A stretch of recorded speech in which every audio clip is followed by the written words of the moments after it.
Hey everyone, ओम नमः शिवाय and welcome back to the channel. I hope कि आप सभी ठीक होंगे और अपना भी ध्यान रख रहे होंगे और आप सभी की तैयारी भी एकदम अच्छे से चल रही होगी। तो फाइनली मैंने लगा लिया है पैट का मॉक टेस्ट। आप सभी के बहुत सारे कमेंट आ रहे थे कि दीदी पैट का मॉक टेस्ट नहीं लगाया आपने। तो सबसे पहले तो मैं आप सभी को बता दूं, ये मेरा पहला ही मॉक टेस्ट था पैट का।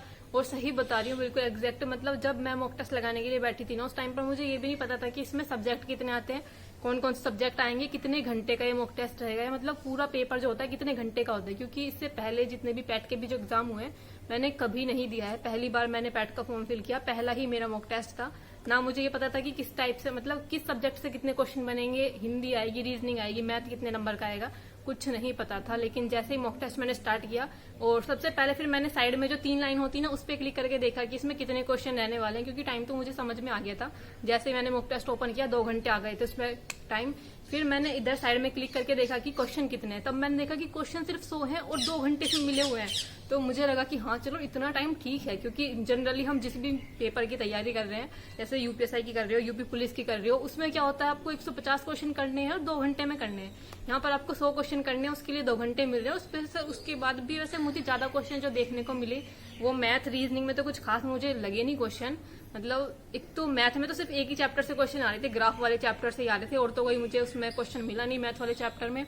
और हिंदी से कुछ क्वेश्चन थे, हिंदी में भी सिर्फ गद्यांश से क्वेश्चन थे।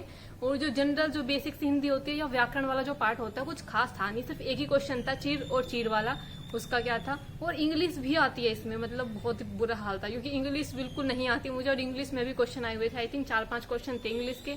एक पैसेज था, एक उससे क्वेश्चन था, और बाकी ऐसे ही थे जनरल इंग्लिश से क्वेश्चन थे कि एंटोनियम पूछ लिया, किसी का सिनोनियम पूछ लिया। तो इस तरह से था। हिंदी हो गई, इंग्लिश हो गई, और रीजनिंग के भी शायद आए थे 4-5 क्वेश्चन, मुझे ध्यान नहीं है। रीजनिंग में इतने नहीं लग रहे थे, लेकिन मैथ में तो सिर्फ ऐसा लग रहा था कि शायद एक ही चैप्टर आता है इसमें और कोई आता ही नहीं। बार के क्वेश्चन, मतलब ग्राफ वाले क्वेश्चन थे, कोई बार ग्राफ था, कोई लाइन ग्राफ था, और एक पाई चार्ट वाला क्वेश्चन था जिसमें परसेंटेज में दे रखा था। तो कुछ क्वेश्चन हुए थे, लेकिन कुछ नहीं बन पा रहे थे, क्योंकि कुछ में ना एग्जैक्ट उनके सामने वैल्यू नहीं लिखी हुई थी। जैसे लाइन ग्राफ दे रखा था ना, सॉरी, जो लाइन ग्राफ दे रखा था, हाँ 2 लाइन ग्राफ थे, जिसमें पानी का था, चाय का था, और एक और था कुछ। तो ऐसे करके जो ये लाइन ग्राफ था उसमें दिक्कत हो रही थी उसको सोल्व करने में, क्योंकि उसमें एग्जैक्ट उनके सामने उसकी वैल्यूज नहीं लिखी हुई थी, आपको देखना पड़ रहा था बार बार। तो इसलिए क्वेश्चन तो मेरे ज्यादातर सही थे, जो क्वेश्चन मेरे नहीं बन पा रहे थे वो मैंने अटेम्प्ट नहीं किए थे, क्योंकि मुझे पता था इसके अंदर नेगेटिव मार्किंग है। मतलब स्टार्टिंग पहले से ही पता था मॉक टेस्ट लगाने से पहले कि हाँ इसके अंदर नेगेटिव मार्किंग होती है। तो इसलिए मैंने बहुत कम क्वेश्चन किए थे।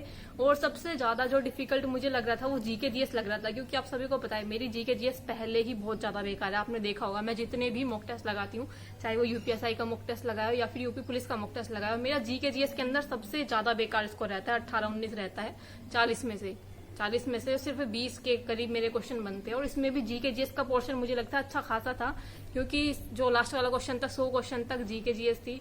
मतलब जीके जीएस में करंट अफेयर, पॉलिटी भी थी और हिस्ट्री भी थी, और भी बहुत सारे टॉपिक्स थे, मतलब साइंस भी था और ज्योग्राफी वगैरह के भी क्वेश्चन थे। मेरे पॉलिटी के कुछ क्वेश्चन बने थे और साइंस वगैरह का जो एक आधा क्वेश्चन था वो बने होंगे सिर्फ, और हिस्ट्री वगैरह के मेरे कुछ भी क्वेश्चन ज्यादा नहीं बन रहे थे ना। तो मैंने करंट अफेयर का तो मेरा एक भी क्वेश्चन नहीं बन रहा था, और हिस्ट्री के भी मेरे नहीं बन पा रहे थे, बस जो थोड़े बहुत पॉलिटी के क्वेश्चन आए थे वो मेरे हुए थे।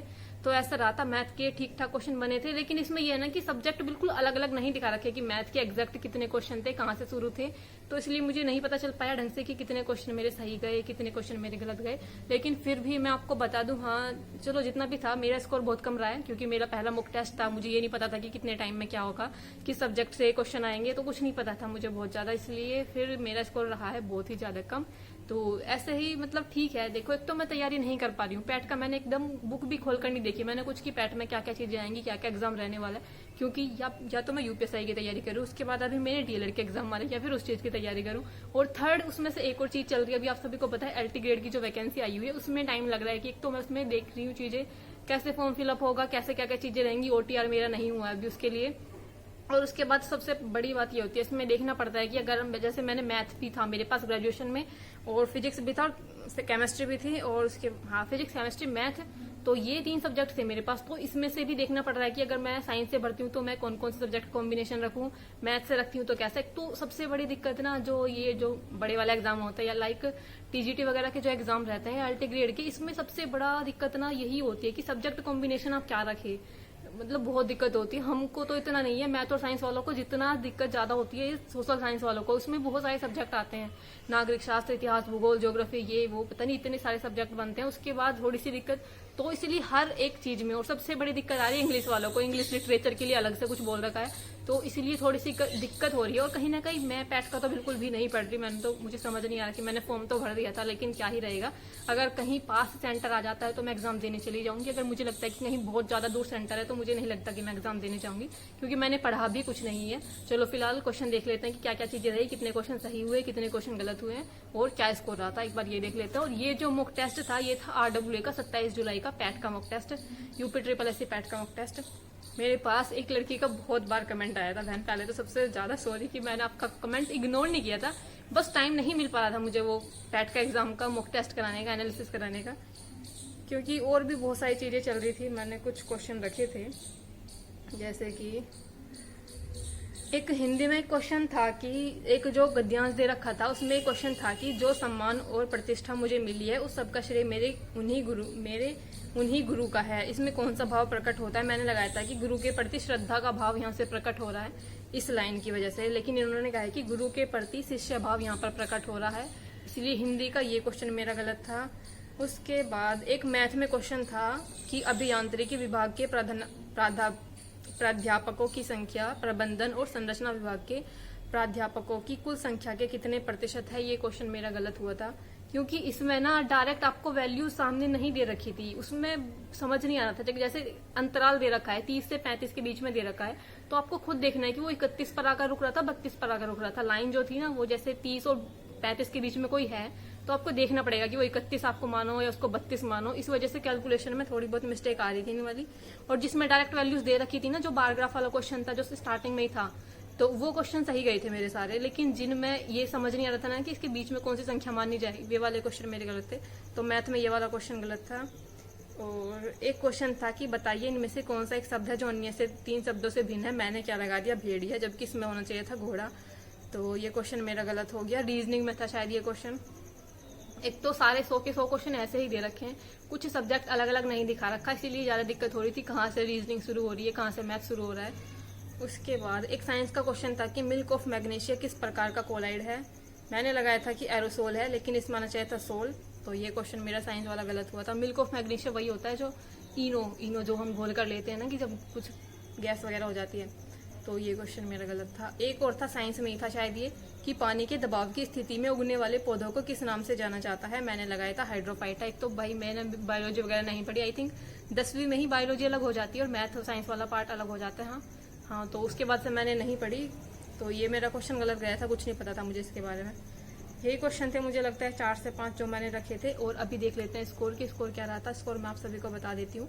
ये था RWA का 27 जुलाई का 2025 का UPSSC पैट के एग्जाम का, मतलब पैट के मॉक टेस्ट का स्कोर। तो मेरा रहा था 57, 100 में से 57 नंबर मेरे रहे हैं। मुझे लगता है अगर मेरी जी के जीएस सही हो ना, थोड़ी सी, मतलब एटलीस्ट कम से कम 15-20 नंबर ढंग से आ जाए तो सही जाता है स्कोर।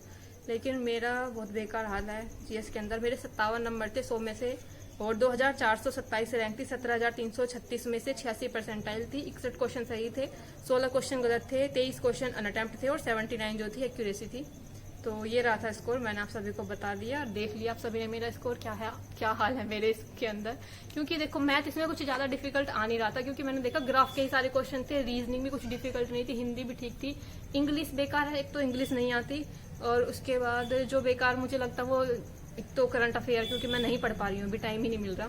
और उसके बाद हिस्ट्री वगैरह, ये 4-5 सब्जेक्ट मेरे थोड़े ज्यादा ही बेकार हैं, स्पेशली हिस्ट्री वगैरह। तो इसलिए स्कोर बहुत कम रहा है, लेकिन कोई बात नहीं, ठीक है। अब 4-5 मॉक टेस्ट लगा लेंगे ना, अपने आप स्कोर इंप्रूव होना शुरू हो जाएगा धीरे धीरे, जब एनालिसिस करेंगे किस टाइप के क्वेश्चन आ रहे हैं। पहला मॉक टेस्ट था, मुझे नहीं पता था कि क्या क्या चीजें रहने वाली है। तो ठीक है, अब इम्प्रूव करने की कोशिश करेंगे। देखो पैसे दिए हैं, फॉर्म भरा है, तो थोड़ा सा लगता है कि हाँ भाई एग्जाम तो देना ही चाहिए, क्योंकि थोड़ा सा दुख होता है अगर आपने फॉर्म भी भरा है और पैसे भी लगाए हैं, अपना टाइम भी लगाया अपना। क्योंकि जब मैं ये फॉर्म फिल कराने गई थी ना, मेरा पूरा दिन लग गया था कैफे पर, कभी कुछ नहीं हो रहा था, कभी कुछ, मतलब बहुत दिक्कत होती है आजकल ऑनलाइन फॉर्म फिल कराने में। एक तो कैफे पर इतनी भीड़ रहती है, तो पूरा टाइम मेरा लगा था, इसलिए मैं सोच रही हूँ कि एटलीस्ट कहीं अच्छे से पास में ही नंबर आ जाए, मतलब पास में ही सेंटर आ जाए तो मैं एग्जाम देने भी चली जाऊँ, क्योंकि सितंबर में एग्जाम है और सितंबर में अब कुछ लोग बोल रहे हैं कि डीएलएड के एग्जाम भी सितंबर में होंगे, तो इसलिए थोड़ी सी दिक्कत हो रही है कि क्या चीज़ पढ़ें क्या ना पढ़ें। तो ऐसे ही चल रही तैयारी। बाकी आप सभी का क्या स्कोर है एक बार आप सभी भी बता देना कि आपका पैट का स्कोर क्या चल रहा है। बाकी कोई क्वेश्चन हो तो प्लीज़ कमेंट कर देना। मिलते हैं नेक्स्ट वीडियो में, तब तक के लिए bye bye, take care and Radhe Radhe.